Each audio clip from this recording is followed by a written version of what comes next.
Hi guys, I'm Jenn Johns. Welcome back to the channel. If you haven't hit the subscribe button, please make sure you do. Help us get on our way to 2 million subscribers. Now today I'm going to be showing you how to make this gravity-defying flowing crayon waterfall cake. So what we've got in here are edible crayons. That's right, you heard me right. I'm going to show you how to make edible crayons. We've got the box of crayons floating up above the cake, and then inside the cake is covered and filled with lots and lots of color as well. So let's get started on this tutorial. We're going to be using two 6-inch round vanilla cakes, which I've colored and rainbowed and then mixed them together. We're also going to need two 8-inch round of the same thing. I've also colored my white ganache here, so I'm using my regular white ganache recipe, and I've colored it with just gel paste. I've got purple, blue, green, yellow, orange, and red. We're also going to be using some vanilla buttercream, and I'll put a link to all these recipes in the description box for you. We're going to need a piece of cardboard, so I'm using a piece of cake board that I've cut up. It's about 6.5 inches long and about 2.5 inches wide. And then we are going to need edible crayons. How cool are those? We're going to be showing you how to make those next, and you're also going to need an empty crayon box. To make the edible crayons, we're going to need some elastics. You don't need very big ones, just use some smaller ones. We're also going to need some straws. Now the straws you want to be in a similar size to what the size of a crayon is, so just try your best to find these. I found these ones at my grocery store in the soda pop aisle, if that's any help to you, I hope it is. Now also we're going to need some duct tape. And we're going to need, obviously, some crayons. We're going to use the box, the wrappers, and so you need that. We're also going to be using some candy melt or chocolate melting wafers. You can use any color. You can, I've just got green, orange, yellow, pink, blue, red, and purple here for this project. The first thing we're going to do is melt our candy melts. Now normally if I was doing them in a bowl, I would do them in 60-second intervals on 50% power in the microwave, but because they're in the piping bags, you don't need as long and they do burn faster. So I would only go for 45 seconds at a time and at 50% power. So I'm going to do that and then I'll be back. With the chocolate melting, you can get started on your straws, putting them together to make the shape. So what I'm going to use is 3 at a time, and you can use more if you wanted to, but I just found that this was a little bit easier to work with than maybe using any more. So I'm putting an elastic on each end like that, wrapping them up. So let's get that around there. And then the duct tape, I'm going to press onto the bottom. So I want to make sure that this end is flat. And then I'm going to just press the duct tape onto that end like that. And then I'm just going to crease it up here. Now when we go to cut the crayons out, we're not going to be eating this part that touched the duct tape. We're going to trim off that part of the crayon so you don't have to worry about that. So there we've got our straws ready to go. Once your chocolate has melted and you have your straws ready to go, you can take the top of your crayon here, or your melted chocolate here, and you're just going to squeeze it into the straw. So I'm just pressing gently, and you can see it probably going down the straw here.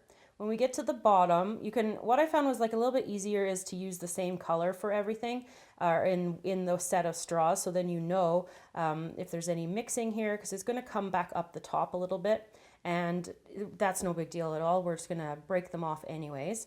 So I'm just squeezing the chocolate into the straw tube. When you're making the crayons, you'll get about 2.5 crayons per straw here.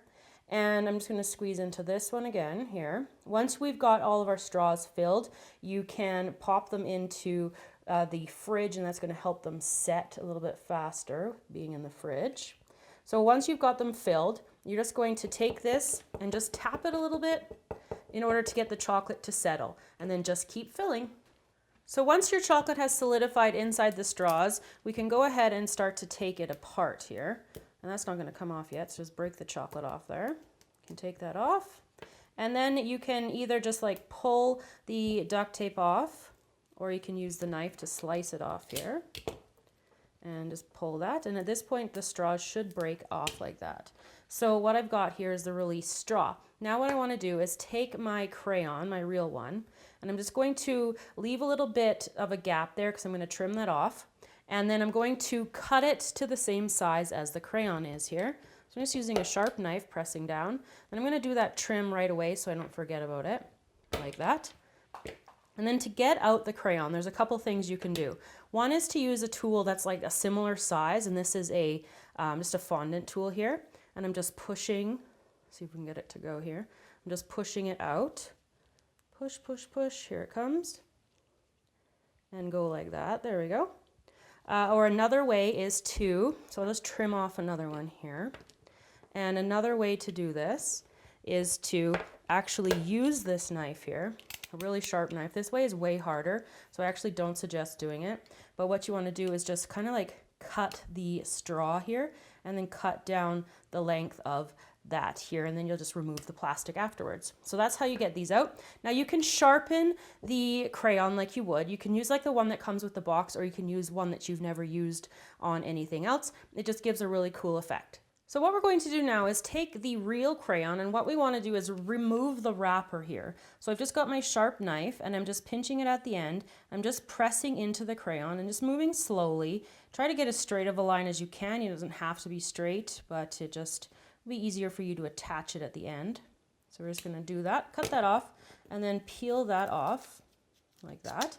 Place your crayon in there, your chocolate crayon, into there like that. And then we're just going to use a little bit of melted chocolate in order to attach the label.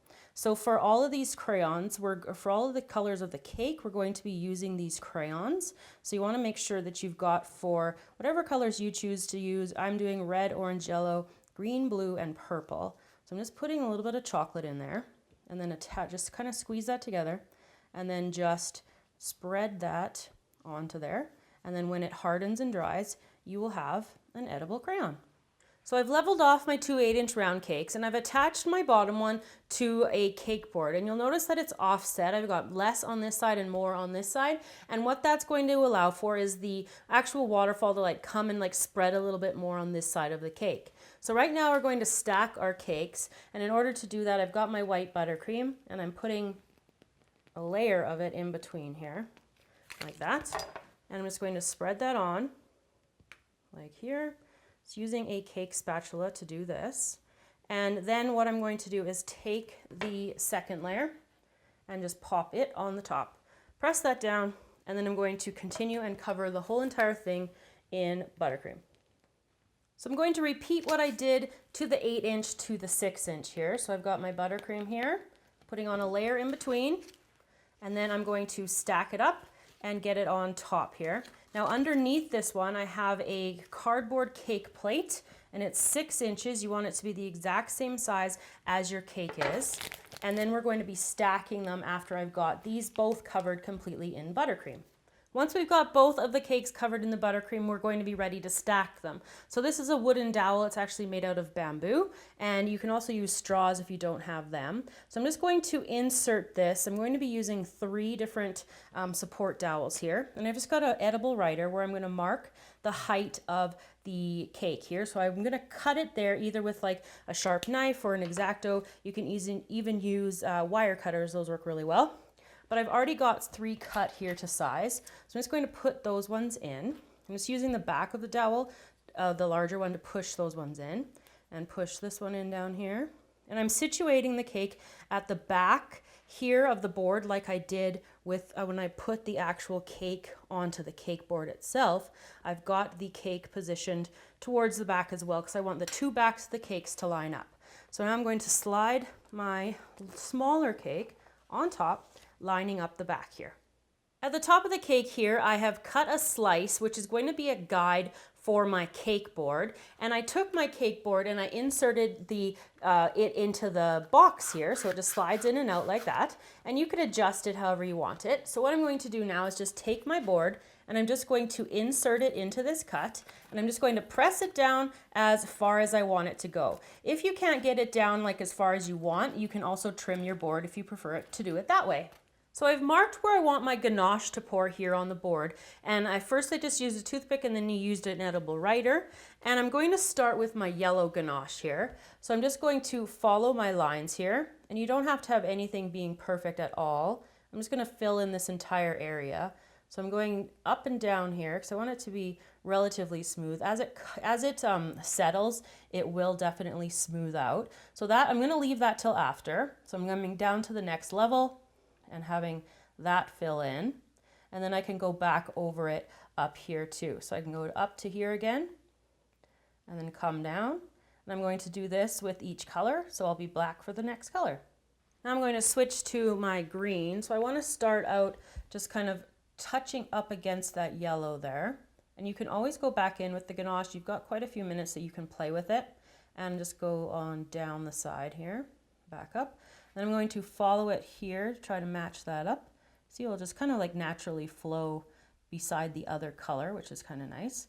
Then I'm going to go back up to the top and then start filling in.